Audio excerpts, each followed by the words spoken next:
Gerçekten 26 yıl sonra Önder Apo bütün iştahıyla orada ekrandaydı.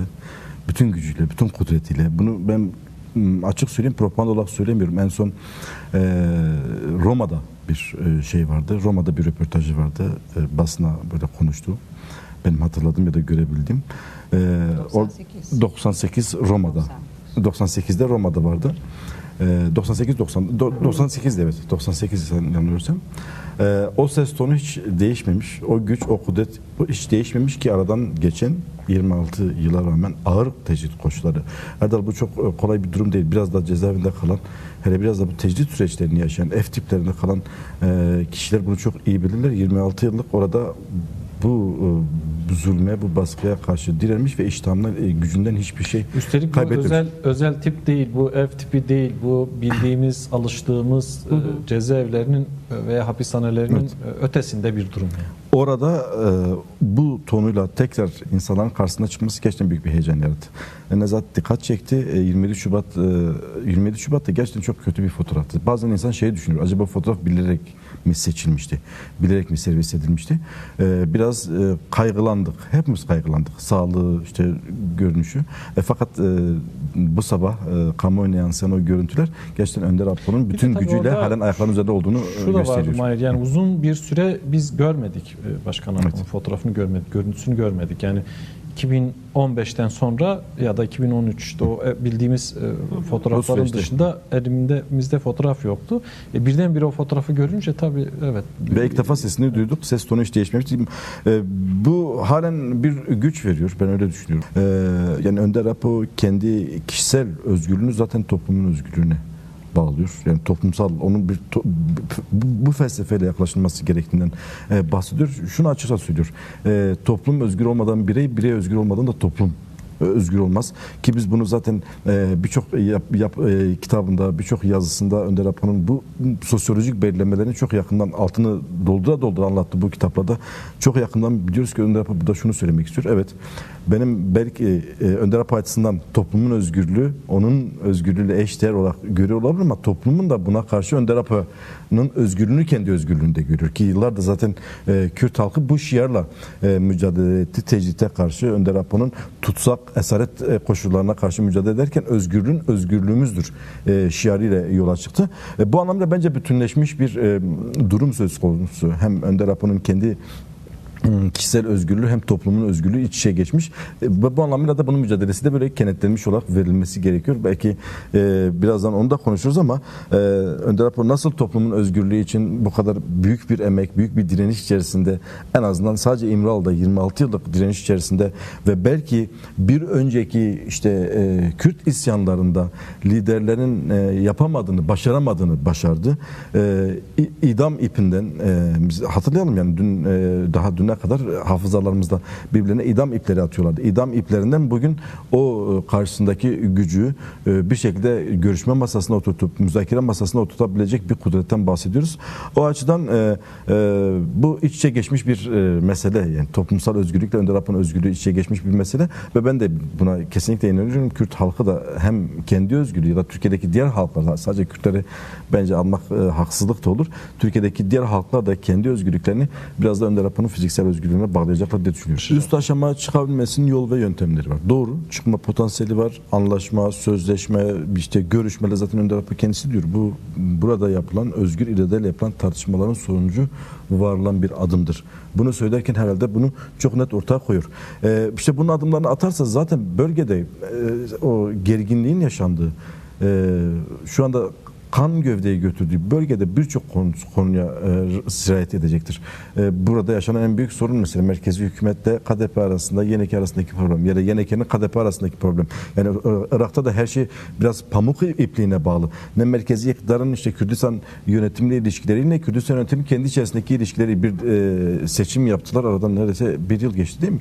Daha hükümet bile yani bir yıl olmadı da daha hükümet bile kuramadılar. Üstelik gecikmeli seçimler yaptı. İşte gecikmeli 2 yıl ertelerek yapılan bir seçim doğal olarak biraz biçim verecektir. Neye biçim verecektir? Orta Doğu siyasetine de biçim verecektir. Ben buna kesinlikle... Yani herkesin şans onu demeye çalışıyorum. İşte o biraz o noktada şimdi mesela bu şansı anlayan, algılayabilen bu süreci götürecektir.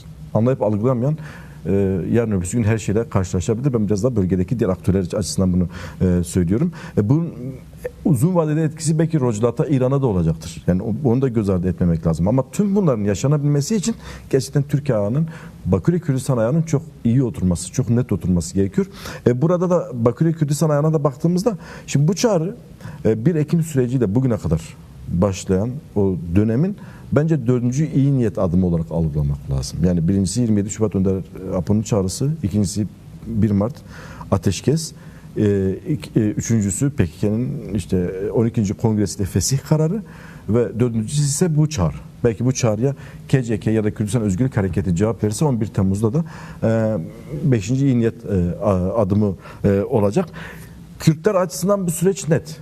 Kürtler bu süreci bu şekilde okudular, bu süreci bu şekilde gördüler ve gerçekten barış ve demokrasinin nasıl olacağını bence biraz daha iyi biliyorlar.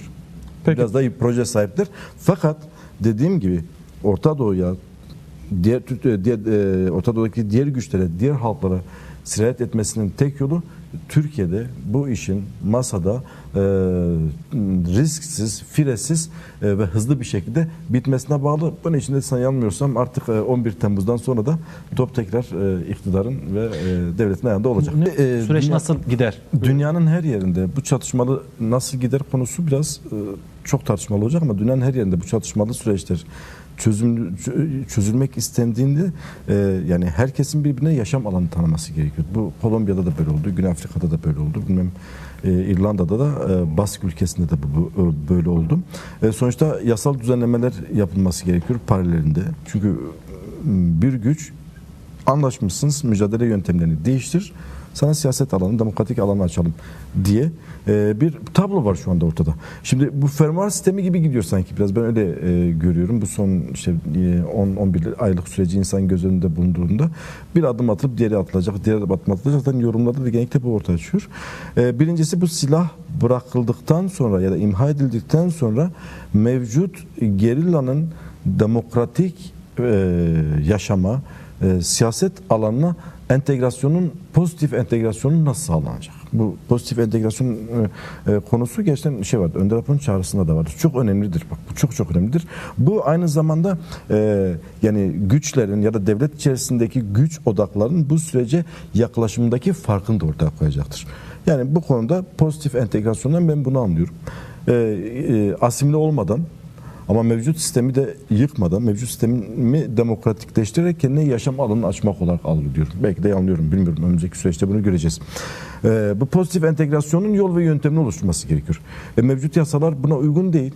Daha önceki barış gruplarının gelmesinde ve barış gruplarının tutuklanmasını da Türk devleti bu gerekçelere sığdırarak yapıyordu. Zaten uygun olsa silahlarını yakan gerilla Türkiye'ye gidecek. Türkiye'ye gidecek. Demokratik siyasete katılacak. Demek ki bunun yol ve yöntemini açmak lazım. Bu da nedir? Devlete, hatta devletten de öte siyasi iktidara, yani AKP, MHP iktidarına çok önemli bir görev ve misyon biçiyor. Birinci görev bunların gelişlerini nasıl sağlayacaksınız? Yani bunun şu ana kadar biz bu projeyi duymadık. Mesela Önder Apo bunu işte kısmen kamuoyuna yansıyan görüşmelerinden, işte yazılarından işte kısmen şunu anladık. Barış ve demokratik siyasetin önünü açabilmesi için yasal ve anayasal güvence. Burada çok net bir proje sahibi olduğunu görüyoruz. Ama ben henüz şeyi görmedim.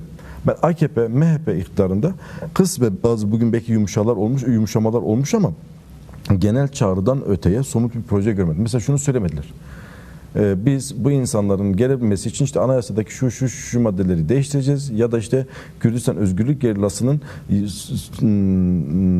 normal demokratik yaşama katılabilmesi için şöyle bir özel yasa taslağı meclise sunacağız diye hiçbir öngörüleri bile yok. Komisyondan söz ediyor. Şimdi komisyon da bir sorun. Komisyonun normalde işte 12 Mayıs'tan sonra kurulması gerekiyordu. Örnek veriyorum. 12 Şimdi Mayıs'ta 15 Temmuz deniliyor. O zaman zaten kurulmadı ama şimdi kaç Temmuz dedi? 15 Temmuz dedi. 15 Temmuz'da kuracaklarından bahsediyorlar. Çağrı yapılacaklar. Yani parlamento kapanmadan, tatile girmeden olması öngörülüyor. İşte öngörüldüğü zaman da bu komisyona projeler sunma belki gerekecek. O projelerin içerisinde de artık orada muazzam bir siyasi kapışma alanına dönüşecek. Şimdi